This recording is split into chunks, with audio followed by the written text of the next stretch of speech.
Most couples dream of the perfect proposal, but David and Julia's big moment took a turn no one could have predicted.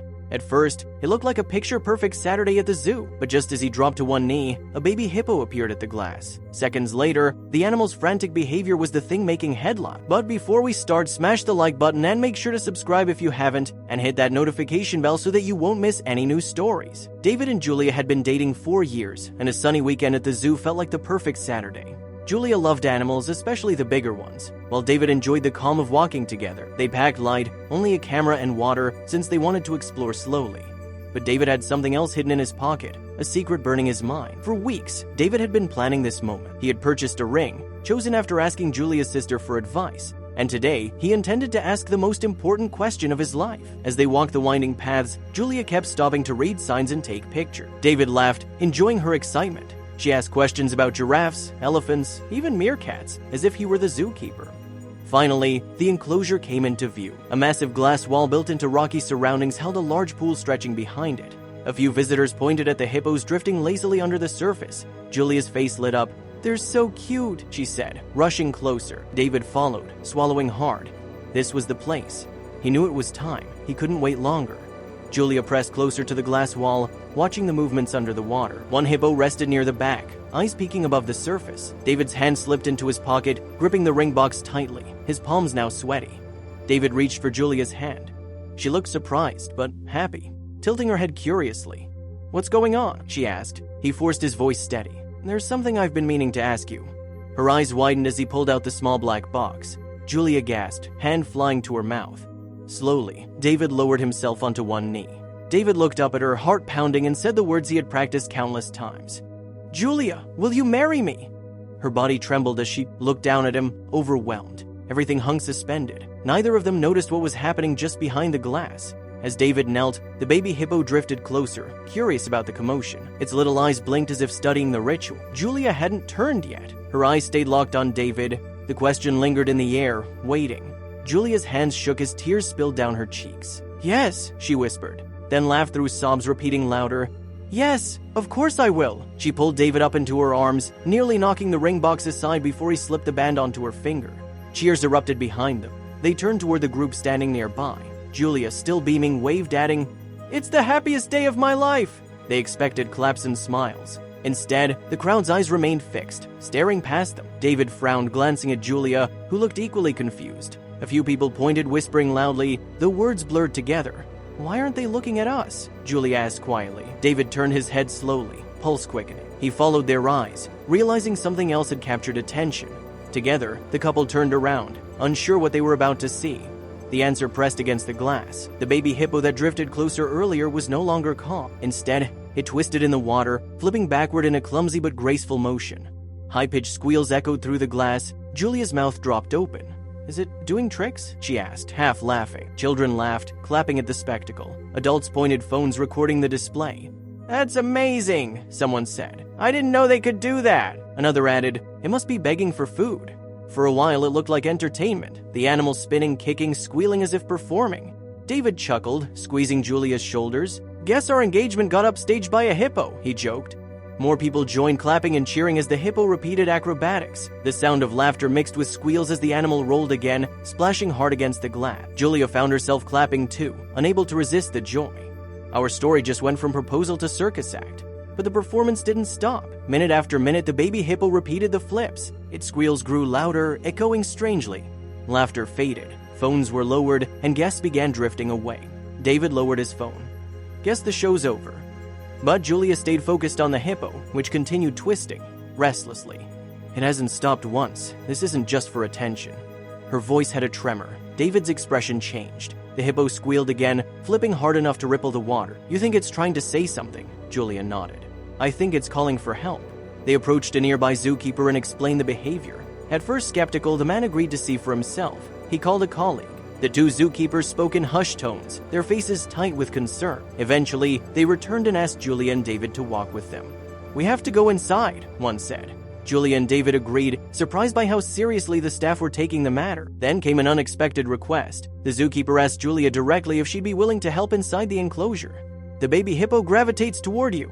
It was an unusual appeal. "If we want to understand what's happening, we need to keep this connection going," he said. Are you willing to interact with a hippo up close? Julia was stunned. Moments ago, she was a bride-to-be. Now, she was being asked to step into a hippo enclosure.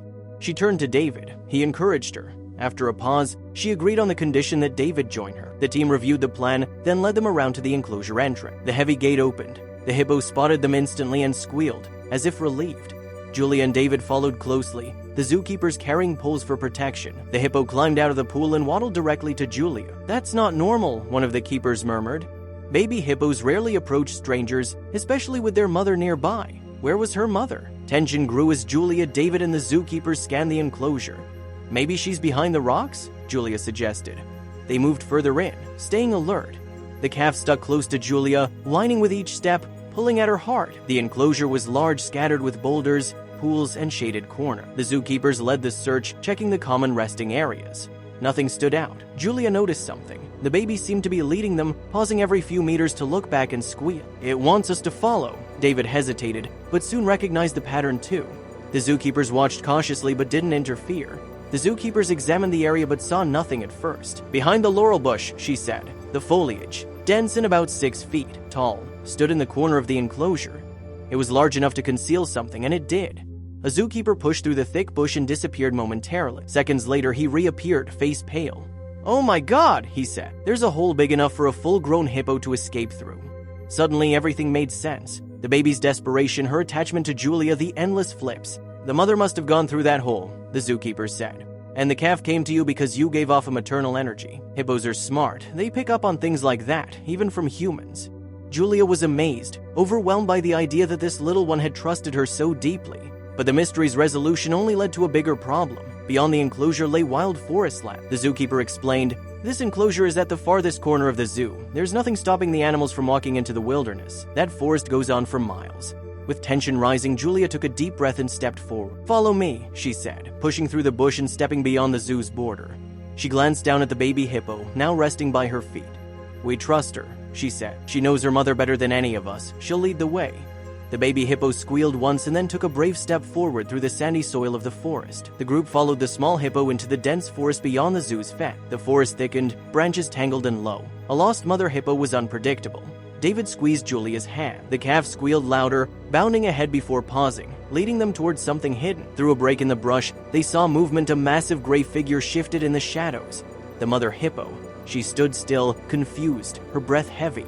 Julia froze. The zookeeper signaled for silence. The calf squealed sharply, catching its mother's attention. The mother stepped forward. Julia's heart pounded, but she didn't move. Julia slowly raised her hands. "We're here to bring you home," she said softly. Julia crouched to meet the mother's eyes, then nudged the calf gently. The little one waddled closer and pressed its head to its mother's front legs. A long pause followed. Then the mother lowered her head, brushing her calf tenderly. A bond had been restored. The zookeepers exchanged amazed glances. "She should be charging," one muttered. But the mother stayed calm, her eyes returning to Julia more than once. It wasn't an easy return. The terrain was rough, and the mother hippo's size made the journey slow. But she followed her calf step by step, who never strayed from Julia's side. At the damaged section of the fence, the zookeepers untied the temporary barrier. Cautiously, the large animals stepped through. They were back where they belonged. The zookeepers had gathered at the enclosure's edge, watching anxiously. As the hippos re-entered, cheers erupted. Julia stood frozen until David embraced her. "You did it." She shook her head. "We did it," she replied, glancing at the calf. Word spread quickly.